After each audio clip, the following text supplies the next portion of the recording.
Hello and welcome to Fresh Face One Shots. My name is Joey. And I'm Jacob. And today we are back with Wonder Woman and Absolute Power. We've got a tie-in issue today with Wonder Woman number 11.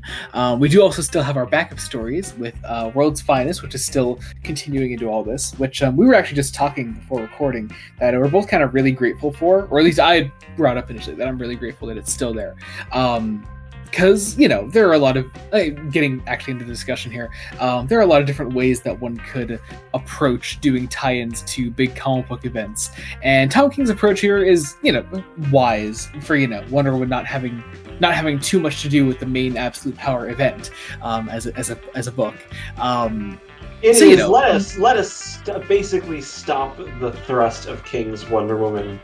Yeah, which I'm okay with for now. Like, it's a big DC Comics event. What are you gonna do about it? You may as well not try to make it work with your story. Just keep telling the story you're telling, and sidestep when you need to. And this is one of those times where you need to I would sidestep. also wonder what the hell King would do if he had to actively continue trying to continue his story. Let's just say that Absolute Power is super lighthearted of an event based on the first issue, because I should say, here are Fresh Face One Shots. We have been covering Absolute Power. Yeah, we did Ground Zero and number 1 recently, so yeah, we're aware of what the event is doing. In terms of tone, it's not light, but it's not as dark. As King has been writing Wonder Woman. All that said, it is. I really do appreciate that World's Finest is still here, to still remind us of what the run has been doing, especially in those backups. And I really it's nice to see it, but I also World's Finest has been that nice bit of fluff after some heavy shit. It's still a nice bit of fluff. But it's also after kind of another bit of fluff, so... I mean, I wouldn't call this issue fluff. No. But it is certainly much more lighthearted and pulpy than past Wonder Woman issues have been.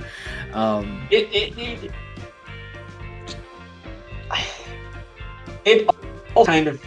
It's a shame for this issue that Wonder Woman isn't the most interesting thing about it. I mean, when your premise is Wonder Woman, the Justice League Dark, and the Shazams are playing cards together, I mean, look, there are just some characters that are going to shine more, and that's fine. That's okay. Yeah, and this time it was a fucking monkey. I also love that nobody is aware of what game they're actually playing here. They're playing bullshit. They're playing a game called Bullshit. That's what they're playing. Yeah, but I mean, also, Billy doesn't know what the fuck he's doing, and I forget who it is. Is it Xanadu that says Go Fish? Yeah, exactly. Nobody's on the same page here. It's fun. It's a really fun setup for this tie-in. Also, we had Tony Daniel on art here, which is great. Yes. I also found this to be a bit of a different style for him. I didn't immediately recognize it as Tony Daniel art, which I think is really cool. I think it's because of J. David Ramos' colors. Very possibly. But also, I mean, in general, I've seen a lot of Tony Daniel art over the years, and even some of the line work seems a little different for him. I really appreciate it. It's really nice. It's different. I'm not the most familiar with the Justice League Dark, though. I've read at least something with all of these characters. Yeah. Well, also we've read Justice League Dark issues because we covered Trinity War before. Yeah, featured prominently. Yeah. But yeah, so I mean, having except maybe the Spectre, Spectre. Obviously, we had Spectre in Green Lantern stuff that we covered on the podcast. So there's that. But yeah, also, of course, as you mentioned already, Detective Chimp is here, and I mean, what's not to love? I mean, come on. I mean, here's the thing. I was the one. Okay.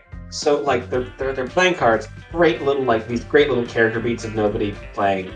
John Constantine, who I'm sure you were happy to see being so happy, so happy. the dramatic, terrible mess of a person that he is. I mean, little sidestep story here. I learned recently that the guy that runs my comic shop owns every single John Constantine appearance and mention ever in single issue form. So even if it's not a title that he's like currently reading or anything, he just like picks it up because Constantine appears in it. And so I don't know. Now I kind of enjoy these things even more so because I know that my comic shop guy is just randomly picking it up because he needs every Constantine appearance. So randomly picking up Wonder Woman number 11. But he goes like really deep into it too. Like when I say mention, I don't mean just like characters talking about John as a character. It's like recently an Action Comics issue had Constantine in it, but the issue before it has a little like blurb with the end. It says next time Superman and John Constantine, and because it mentions John Constantine in the blurb at the end, he has that issue too of Action Comics. So it goes so deep. I love it. Oh, that is insane dedication. No, great character moments before everyone's attacked. By, for some reason, the Aquaman Amazo, which is an interesting choice, I guess. Also, is quoting Dickens for some reason? Yeah, so that becomes the whole thing here. I mean, we don't actually know why yet or anything, but it's quoting Dickens as it's like kicking everybody here's respective asses, and Detective Chimp is the only one off to the side sort of figuring out that it is quoting Dickens, of course. But yeah, we don't really learn Detective why. Chimp. So I was like, why are you quoting Dickens? It's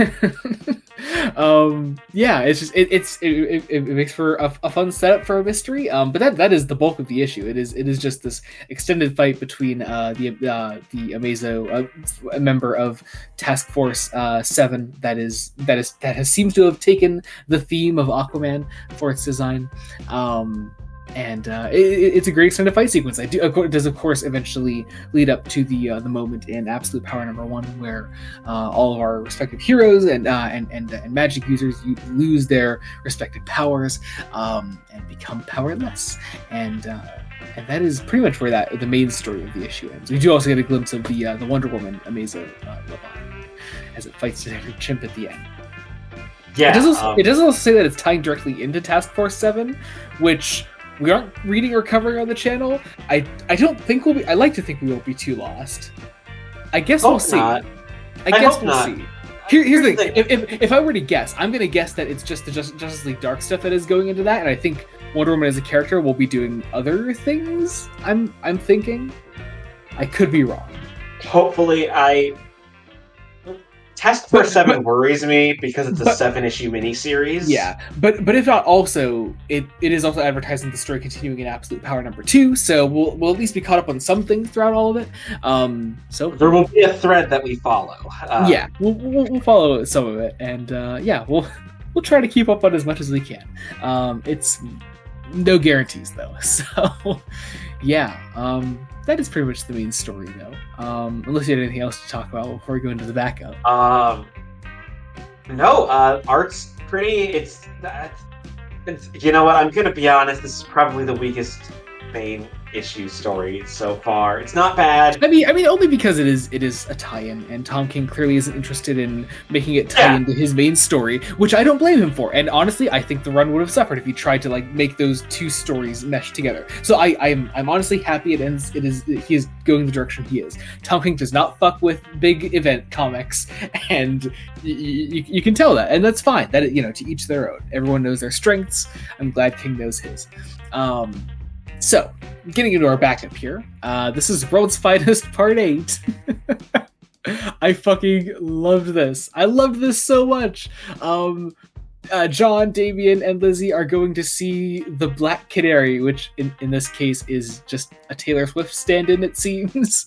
Yeah, I wasn't expecting a Taylor Swift stand-in as Black Canary. I will admit, I am not a Swiftie myself, so I don't think I got all of it, but I understand the whole thing of like her wearing like different costumes, going through Black Canary's different eras, as it were. I'm not a Taylor Swift guy myself, but I mean, hey, I understood enough, I think, to get by. But I did love, throughout the course of this concert, Damian Wayne becoming as they word it, a canary himself, which is to say a fan of Black Canary, the singer. And then eventually get brought up on stage with Black Canary as Lizzie is losing her fucking mind in the background. Cut to a month later as the three of them are fighting Mongol. Damien and Lizzie talking about more Black Canary shit, and Mongol eventually joining in on the conversation as John is just baffled. And I love that. I thought it was so great. So much fun.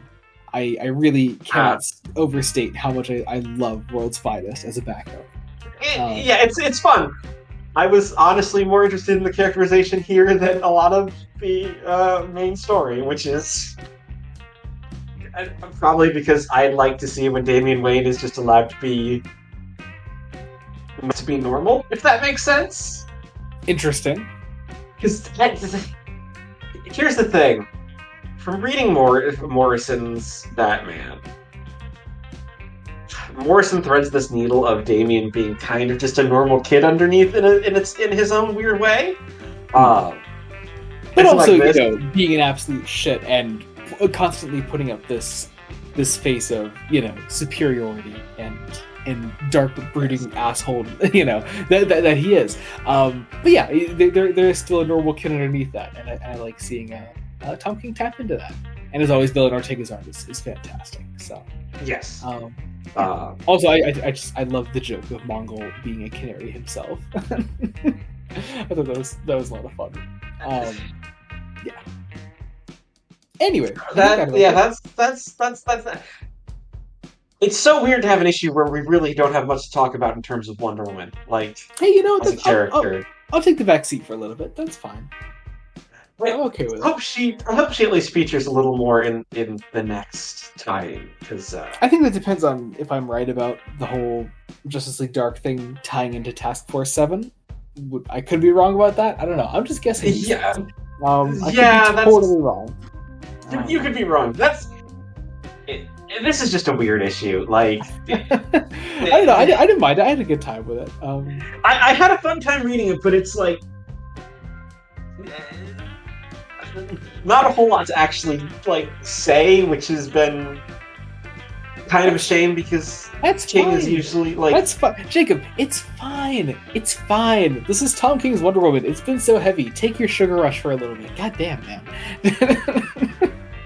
I want my sugar rush. I want interesting themes. I want to be able to complain when Tom King makes a baffling decision and praise him when he makes a great decision. Totally fair, and to each their own, I suppose. All that said, I think that about does it for now. As always, check out other Fresh Face one-shots that we do on the channel. We've been covering Superman by Joshua Williamson, Wonder Woman by Tom King, obviously, and Batman Brave and the Bold by Various. We're also covering, obviously, very obviously, the Summer DC event of 2024, Absolute Power. We have been covering all the main issues, and we will continue to do so until this event is over. Our next main issue, I think, comes out in August? Yeah, Video Monthly. So, also we recently started covering the new Batman miniseries, Death in the Family. Robin Lives, the sort of alternate future, in which case Jason Todd had lived. It was a very fascinating first issue. Check out our video on that. And also coming relatively soon, I forget what week it is, but next month definitely. We're starting. It's first full week.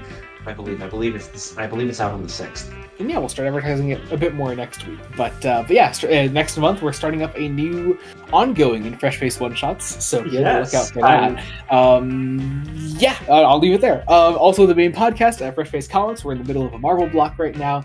We just recently released our episode on Volume 3 of the Uncanny X-Men, and coming up relatively soon, we have an episode on Daredevil by Frank Miller, Volume 3, which will be coming out. So yeah, that'll be fun. And also our socials, our link trees and everything will be linked in the description below. You can check that out there. Subscribe to Blooded Studios, and until next time, this has been Joey Morgan and Jacob Licklider. Goodbye. Goodbye.